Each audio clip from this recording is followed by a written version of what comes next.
sure fun to watch. We love what we do, we're drinking every brew.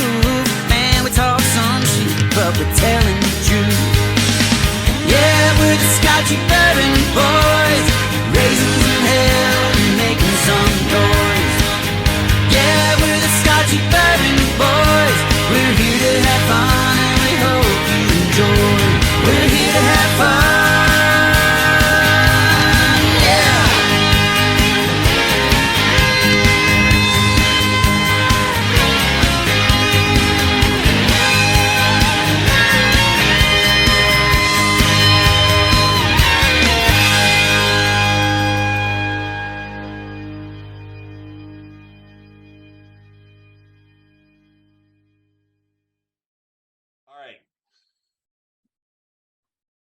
Welcome everybody to another experience that the Scotchy Bourbon Boys had at the Three Boys Farm Distillery, which is now, yes. When we went there, it was Three Boys. It was the Three Boys Farm but Distillery. Now it's Whiskey Thief Distilling. Yes. Walter, Hunter, Walter Zauch. Yep. And Hunter Coffee, and Hannah Malama. Anyways, Hannah was she is now famous based off our experience. 26.3 million real views from the experience, but yesterday slowed down a bit.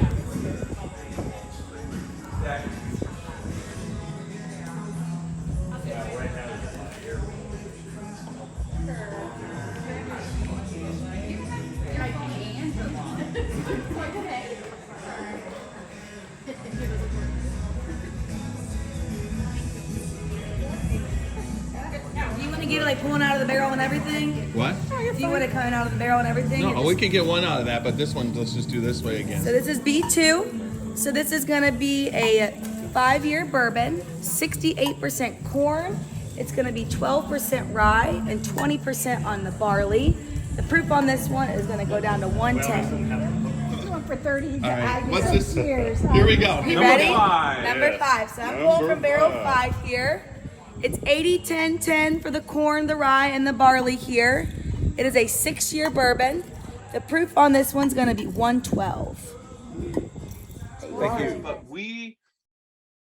this is just a little bit of what we experienced that day at the Whiskey Thief Distillery. Yes.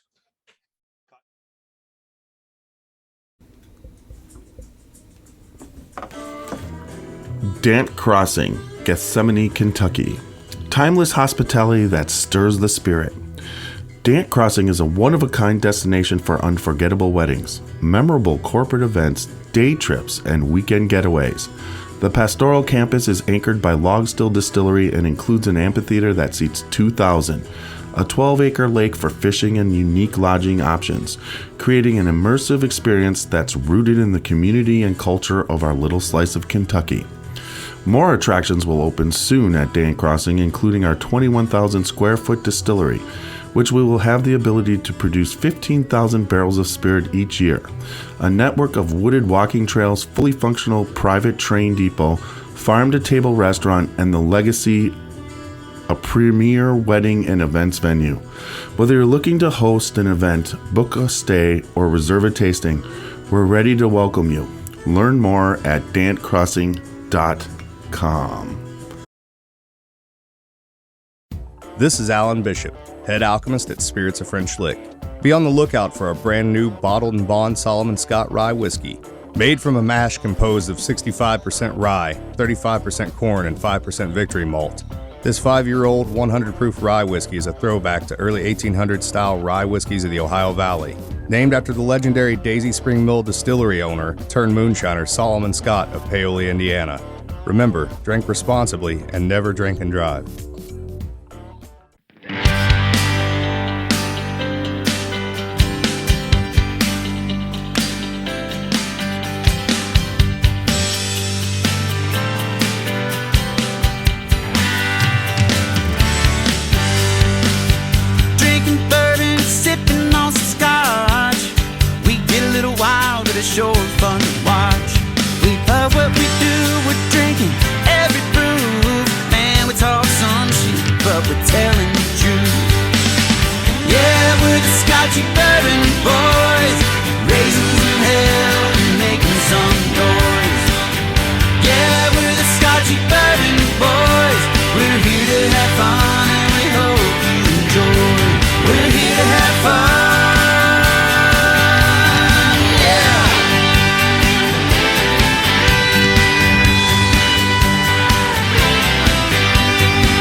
Yeah. We started. There we go. Yeah. The long-awaited start.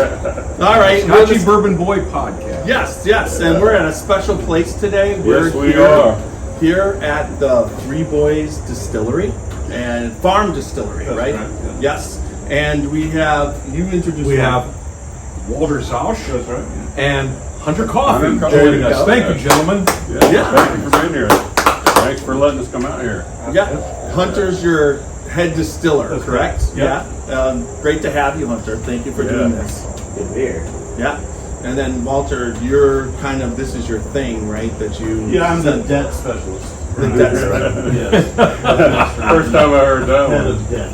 Yeah. You manage the bank's money. Well, I mean, it's, just kind of get right into that when you're setting something up like this. It's a huge investment. Everybody knows that, and you got to come up with the money somewhere. Whether it's people do it so many different ways, but right now you just have such a unique way of how you've set it up. I mean, talking with Hunter, it's not the normal distillery. I mean, you're pretty much, Yeah. talk about that. Yeah, well, thank you. And thanks for having us on the podcast. So I got lucky. About 4 years ago, I started a small wholesaling company. So I was buying and selling barrels. And I got to know this place through the founder and previous owner, Ross Caldwell, who kind of enabled me to come and store stuff here and bottle stuff here, and all of that. All that activity has to be done at a licensed bonded facility. So that's how I kind of got my start in the spirits industry. And then at some point, Ross sat down and said, "Hey, I think I'm ready to retire from this and get back to Louisiana, and I think you should consider buying it." And then we drank a whole lot of whiskey. You have a bottle, much like the one in front of us here, and it seemed like a great idea. And somebody reminded me the other day that no good story starts with, so I was drinking lots of milk. But anyway, so I've been the owner for about a year and a half, and it's been a blast. And the fortunate thing for me is that I got a chance to sort of be here, kick the tires on the place, understand what this place does really well, which is a lot of great stuff. And the coolest thing was that Ross had been distilling for almost 10 years. So actually this month we're celebrating our 10th anniversary. Oh, congratulations. Distillery. So we're sitting on, 4, 5, 6, 7-year-old and whiskeys and bourbons. And so that's not something, most people who go through this process have to, distill moonshine or vodkas or whatever it is, or whatever, kind of pay the bills until they have that supply of aged spirit. And I had the benefit of coming down here after that had already happened. So Awesome. Yeah, it's Great. awesome. That's terrific. So Hunter, how long have you been here? So I was back here in 2012, so you don't count the stint at Wild Turkey in 10 years. Okay, so you've been here for a while. Since very early on, since basically the beginning. Okay. So Hunter did all the work that I was able to benefit from. Yeah. All right. And he keeps doing the work. That's right, Yeah, he does. definitely. So what's the difference? Like you're looking at the way it started 10 years ago. I mean, to now. I mean, it's got to be a little bit more structured. Okay. The main thing. It was just kind of willy-nilly get this done by this point, and there's no questions asked at that point. But everything's cleaned up. I mean, Walter has the place looking great right now. He's done a lot of work, put a lot of time into it too, and that helps a lot. I mean, perception of this place is totally turned around on the looks part. Oh, there's Okay. just a big difference just from when I was here last year. It's completely different. Yes. Y'all have done a lot of work, and it really looks great. It really shows. Yeah. Sure does. Yeah, even when we were here just a couple months ago, now you got the outside kind of patio thing, and everything's going. And I mean, I just think it's a very unique experience, and that's one thing, as whiskey podcasters and drinkers, that's amazing. For us, we get to see a lot of people's visions, but the unique part of this place right now is the way that you're selling right out of the distillery and how those barrels work and how that is such a unique experience. So which one of you wants to take take that one. Walter describes it a lot better than I do. Okay. Well, yeah. So when I had just started getting into bourbon and doing that stuff, I was invited to do a barrel pick at Four Roses, and it was, I didn't really know what I was going to do, but Al Young was there, and they had the barrels there, and they were thieving it right out of the barrel, and you were able to taste it, and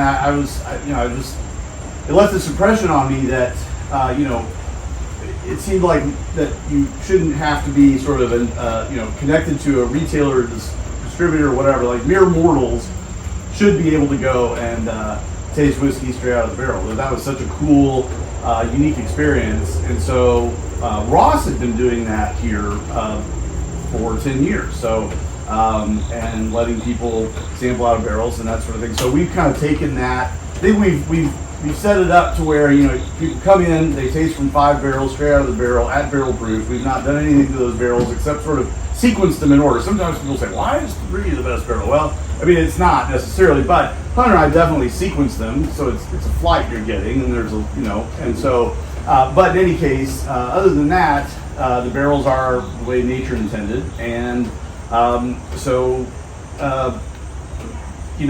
essentially everybody, we've sort of democratized, I would say, the single barrel pick for anybody who wants to do it. So if they come in, there's a barrel that they fall in love with, they can fill their own bottle and take it home with them. And so that was really kind of the big inspirational thing I have. And then in addition to that, what we found was that people wanted to hang out and stay. And so, first of all, I'm a fan of all of the other distilleries in Kentucky. I go there myself as a fan and love their products, but a lot of these other big distilleries are very structured when you get there, when you leave, all those kinds of things.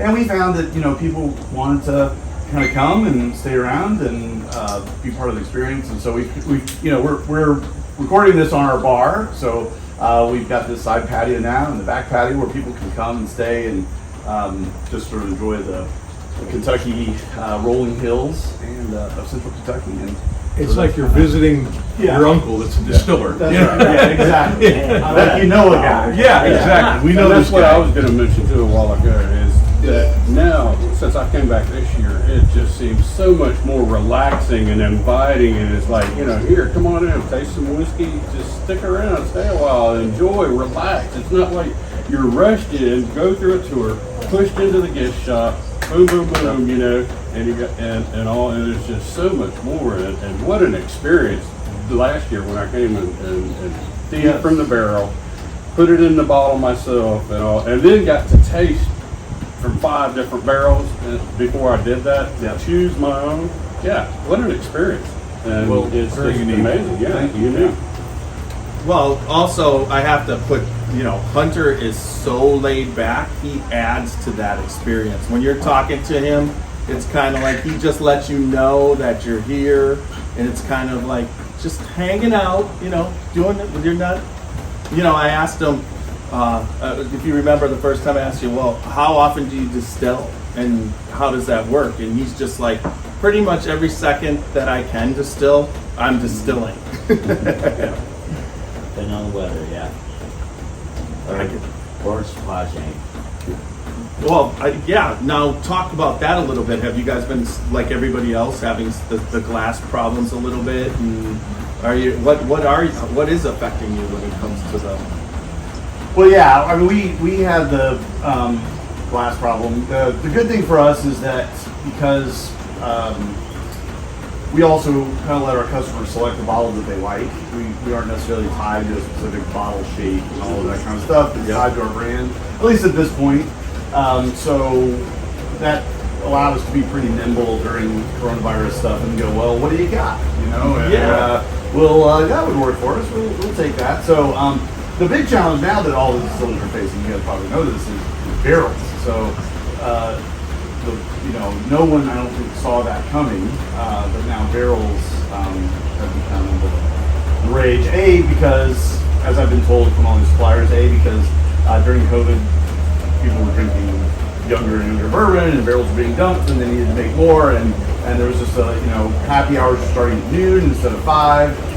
when you're sitting at home on Zoom, putting bourbon in your coffee cup. It's after 5 somewhere. Yeah, that's right. You can put bourbon in your coffee cup. If people didn't figure that out. You put bourbon in your coffee cup while you're on your Zoom call, no one would know, right? So Exactly.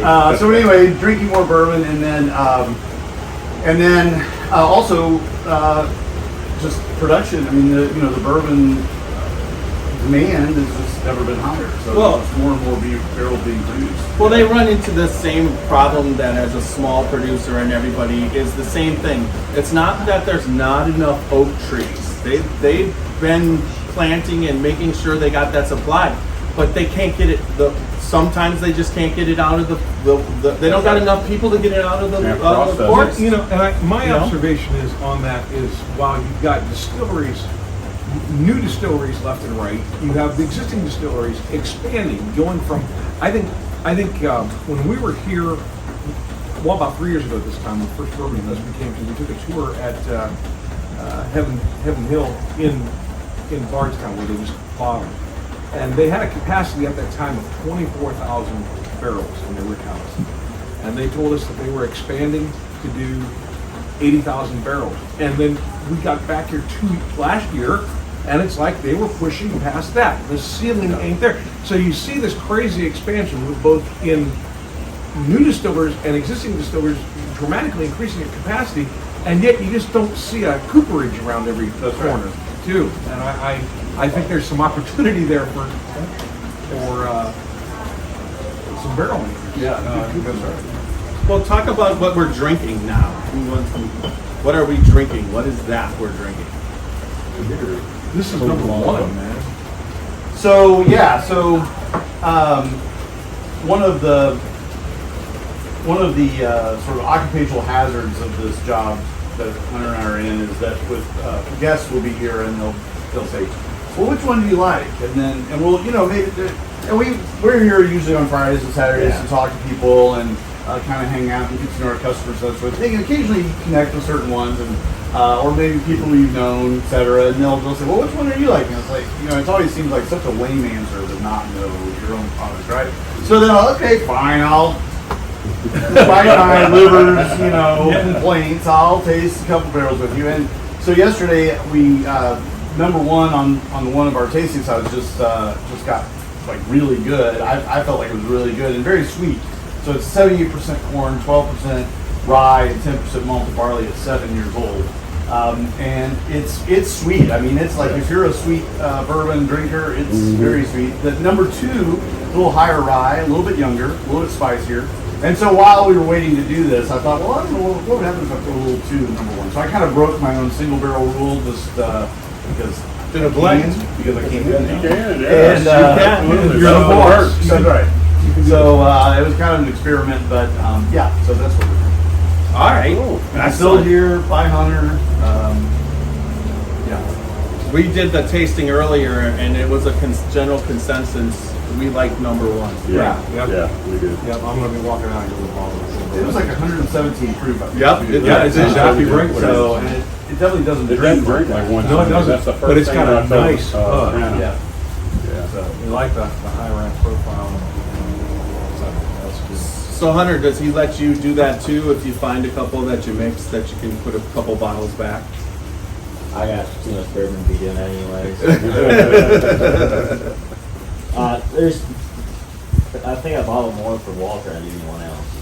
He finds what he likes and wants to keep it. That's what I was fixing to ask you. You ever come across these honey barrels that, no, that can't go to the floor? And you Not decide so to often. do something. Usually what happens is we'll taste them and then we'll say, as it starts to get low, I'll say to Hunter, like, let's bottle the rest of that up. And then what we usually do is if we bottle it up, then we put it in the gift shop. Oh, okay. So the stuff in the gift shop is usually barrels down here. So one of the things that really most of the other distilleries don't really talk about, at least I've not heard them talk about it much, is that how quickly barrels will change, especially when they're being impacted by the temperature, humidity, barometric pressure. So people who haven't been here, we're in pretty much a big open pole barn. We keep the doors open pretty much every day we can, unless it's like, tornadoes or hailing or sleeting or something weird.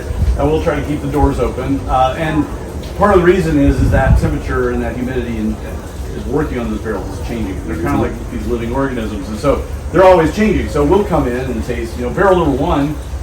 I think the same barrel was on the line last week, and I think it was good, but I don't remember kind of going, wow, that one's really good. So barrels have upturns and downturns, and so when we stumble across one that's particularly good, or we know is going to get replaced fairly soon, we'll go ahead and bottle it up. And so that's where Hunter and I'll sort of do our own barrel picks, and it becomes a hindrance for the thief, because you get down so low and then you're taking 20 minutes to fill a bottle. Yep. We don't want that happening, so we kind of book before it gets to that point. That way we can just bottle ourselves, send it to gift shop, and it's up there versus taking forever and holding up the line. Yeah, that makes complete sense. Yeah. But that's the other aspect. You pretty much, your barrels as you produce and they come, they're sold here. Pretty much everything you're making is being sold right out of the distillery. Is that correct? Yep. That's amazing. Yeah. No, but then you talked about that special where he's finding stuff and you're kind of doing some things, and then you're making these special bourbons. Just think, like in 100 years, they're going to be talking about you guys. You're going to be this big distillery, and they're talk about where you were pulling your favorite barrels from and everything like that. You'll just be like Colonel Blanton, And there you go. They'll be going back and listening to this podcast. Yeah, there you go. Exactly. That's right. It'll still be there, right? Yeah, he says that, and that brings up a question that I want to ask: is where do you see yourselves going? What are your aspirations for this distillery and for the future? And do you want to just sort of just keep it going like this, or do you? The goal, which seems sort of like maybe a paradox or even like a sort of a conflicting answer, is that I think our goal, and Hunter and I've talked a lot about this, is how do we grow while staying the same?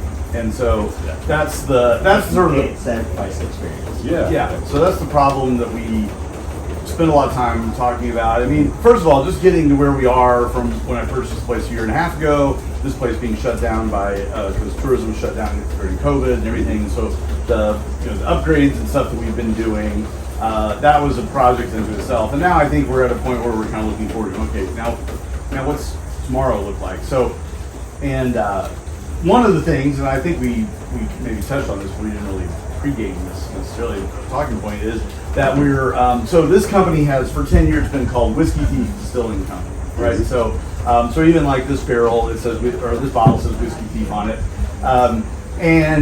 So at some point, Ross pivoted the name of the brand more towards Three Boys Farm Distillery, as you got the farm part, which most people don't get. That's good. Most people actually come in and they're like, 3 brothers, 3 guys, 5 guys, which is a hamburger actually. And so you don't even want to know what our conversation was this morning. Yeah. So we are. One of the things we're going to do is the farm will probably always be known as Three Boys Farm. Ross had triplet sons who were a big part of starting this place. They're about 17 years old now and doing what 17-year-olds do, pursuing colleges and thinking about their careers and all that kind of stuff. They live in Louisiana now, so but we're going to kind of pivot back to the Whiskey Thief Distilling Company brand pretty much as of this week. So you guys picked a good week. Hey, and also so today is the 11th, and the 17th is actually our 10th anniversary. So 1 week from Congratulations. Today, it'll be our 10th anniversary. Is that today? Actually, 1 week from yesterday. Will be 1 week from yesterday. That's right. Will be our 10th anniversary as a distillery. So so in that process, we're also kind of bringing Whiskey Thief back to the forefront. For fans who are listening to this who've been around for a long time coming here, they'll remember that the original brand had a cowboy on it, and it was called Whiskey Thief. And so we're kind of going back to that. Maybe not the cowboy part, but the rest of it. So that's anyway. That's cool. Are you I like offering that idea. besides, you have the bourbon, which is fantastic. Are you offering any different? Are you doing any ryes? Are you doing any? We have done rye in the American past. whiskeys? We when I first took over, we were putting ryes out on the line. So there's four bourbons and a rye that you taste it from. However, people really liked that rye, and we're in a little bit of short supply in terms of, because we want to get it past that 5 years. So we've got some younger rye that's still aging and all that. So you'll see the rye come back, but we're just we kind of pumped the brakes a little bit on the rye, just because. It does, when we only put out one rye, if you like rye, then you always graduate, gravitate towards the rye. Plus, And, then you're really not doing a barrel pick at that point. You're doing one barrel of rye, Yeah, and then yeah, you're like, yeah. I like that. Boom. Exactly. Right, and it skews the barrel consumption a lot too. Yeah. So the rye will be back. But the other cool thing is, it's funny, we just because we wanted to, and Hunter, you can talk about this, we acquired a smaller still, a little 70-gallon still that we were going to use for sort of experimental stuff and playing around. And it's not quite the commitment that our big Vendome still is, like if you just want to try something. So, but in that process, we've started doing some gin. Brandies. You know, this distillery never did white spirits like gins and vodkas in its first 10 years. So we waited 10 years to do that stuff. So we're doing some awesome gins, and then we just a family. I'm from Western Kentucky originally, and an old family friend has peach orchards out there, and so we went and picked up 2,400 pounds of peaches kind of into the peach season here. Brought them all back, got the whole team together, pitted them. I mean, peach juice up to your elbows. Yeah, it was a lot of fun, and then we've been distilling our very first peach brandy, and kind of really just learning about it, learning how to do it, and that's been a fun process. Alan, right? Alan Bishop, yeah. Is Alan been up? Gave some insight on, especially the fermentation process and how to chapelize. He is very knowledgeable. Yeah, I mean, that's a good guy to ask, Yes, man. he He is. knows how to do that at every different level, Yes. right? Yeah, and then for our gym, we got Kelly. Kelly? Tennille? Yeah. Yeah. She's very knowledgeable. Well, I was just thinking Super after person. after the Alan Bishop experience when he did that and he was becoming famous during COVID because he was doing movies. But what they did when I went to the men's room just before, I was thinking they better not push it over like they did. Did that happen? It happens. I'm so glad I was It not allegedly there. Well, yeah, I was there. I saw the tail end of her just coming out. It was not. Oh no. Anyways, all right. So we covered that. I got a question as far as we're talking about the different. Do y'all ever plan on maybe doing a wheated? So we used to have weed too. Okay. That's something early on that we didn't really do a lot of. So stuff we do have, it's a lot younger year class. So here next year or two, we'll start bringing it out. Okay, Bring good. it back out again. All right. Just what we did have back stocks, went through so quick. Yeah. It's gone. Awesome. We didn't really think about it at that point when we was just setting it out there to sell, and then it was That's just, right. Just had to ask that because there are a lot of wheated bourbon fans out there, and they want to know. And so, You know, it kind of just goes with my mood. There's times I want a rye bourbon, there's times I want a wheated bourbon, and I don't have a rhyme or reason for it, you know. Yeah, I think that's a true whiskey drinker right there, right? For sure. Yeah. Although The I operational might, word is bourbon, you know. It's like, what is it? well, let's pour up one last pour. It's great to have you guys on. Thank you for letting us do Thank you this. for your But time, your and then hospitality. we'll make sure that this is going to release on your 10th anniversary, and then the what would you say the announcement of the name change. I mean, so I think we've kind of half-assed rolled it out now with our T-shirts. We whole ass rolled it out on this podcast, though. Oh, we did. yeah. I don't think I was hesitant at all. Pretty unabashed. and that's what the Scotchy Bourbon Boys like to hear and get on our We're podcast. going to sit there and actually change over the Facebook page. Yeah, that'll probably happen next week. Scotchy Bourbon Boy listeners, you just got an exclusive. Yep, there you go. But 10 years, that's huge. Hunter, you've been here from the Cheers and start. congratulations. Thank You go ahead. Yes, sir. Man, All cheers, right. brother.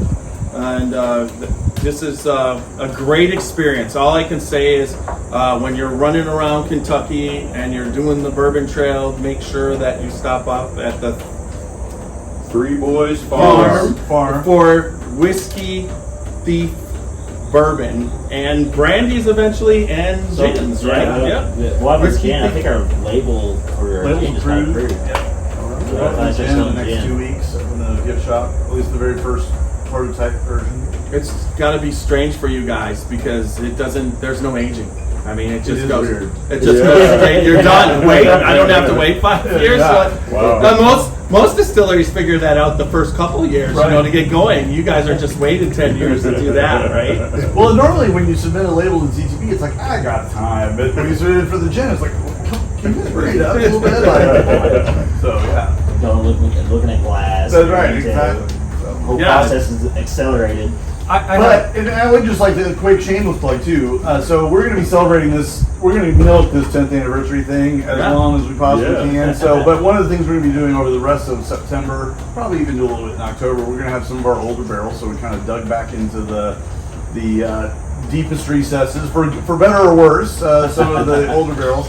So we're going to be adding that to the tasting experience as well, so people can come in and taste 9 years and change. And if that's something they want to bottle, they can do that too. So that'll be fun, we think. And there's some other stuff fun planned for the fall. So we're just we're gonna kind of roll it out slowly and kind of take it all in as we go. So. Okay, so the last thing I'll cover is that when I was down here seeing Hunter the last time, which was a couple months ago, right after the Alan Bishop experience, we stopped in, we did the thieving. I was doing Facebook Reels, okay? One, Whiskey Thief is going to be a great thing. Every single time you promote your brand, make sure you hit pound whiskey, then pound thief, and Whiskey Thief together, because when people are looking for things and you put thieving, thief, stealing from the barrel. I actually got in trouble, but then they reviewed it and realized we weren't really stealing the barrel, we were just stealing from it, But you put all that. I ended up with you guys, Three Boys Distillery, which I had promoted all through the pounds and everything, with my first million download for the Scotchy Bourbon Boys, and then it right now is at 13.6 million. So now, should we call off the rebranding? Is that what you're telling me? Like go right for thieving straight up. Another exclusive. The rebranding is solid. Rewind on that podcast. Stop the press.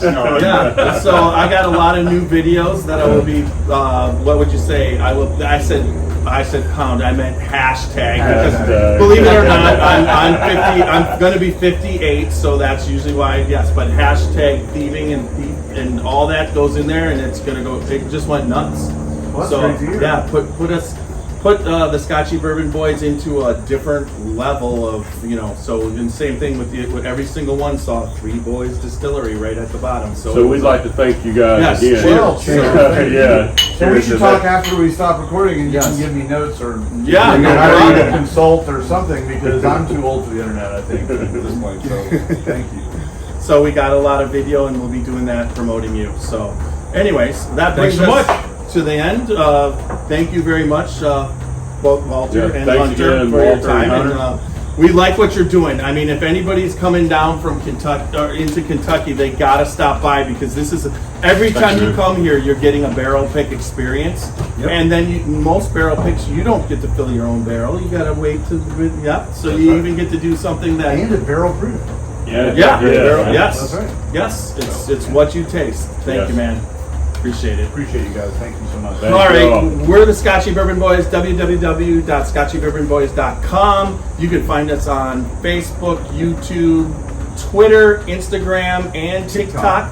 Make sure you check us out there. Check out our store, and then all major podcast formats. Make sure if on anything you're doing, make sure you listen, like, comment, and subscribe. And get down here to Three Boys Farm Distillery and bottle up your own thief from the barrels, or whatever we're calling it. Exactly. Whiskey Thief. Yes, exactly. Congratulations. Like the French say, certainly. I don't know what. All right, we're gonna have little Steve-O take us out.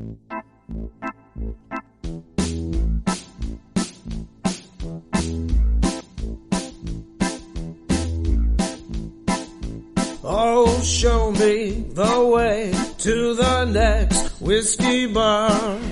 Oh, don't ask why. Oh, don't ask why. Show me the way to the next whiskey bar. Oh, don't ask why. Oh, don't ask why. For if we don't find the next whiskey bar, I tell you we must die. I tell you we must die. I tell you, I tell you, I tell you we must die. All right, got that in there. All right. Thank you, guys. Thanks.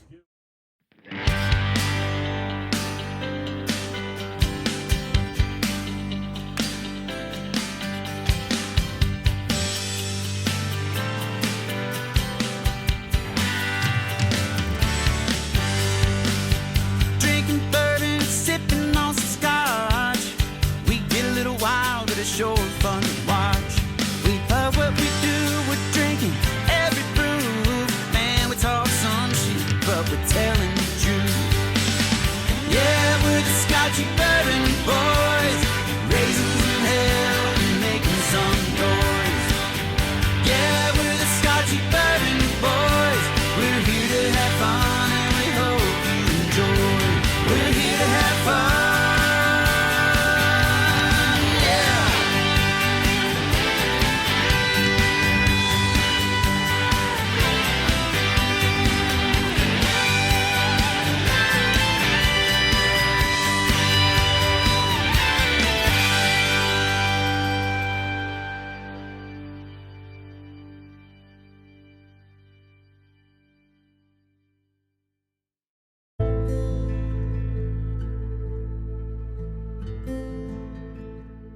Hey, Scotchy Bourbon Boys fans, this is Alan Bishop, Indiana's alchemist of the Black Forest.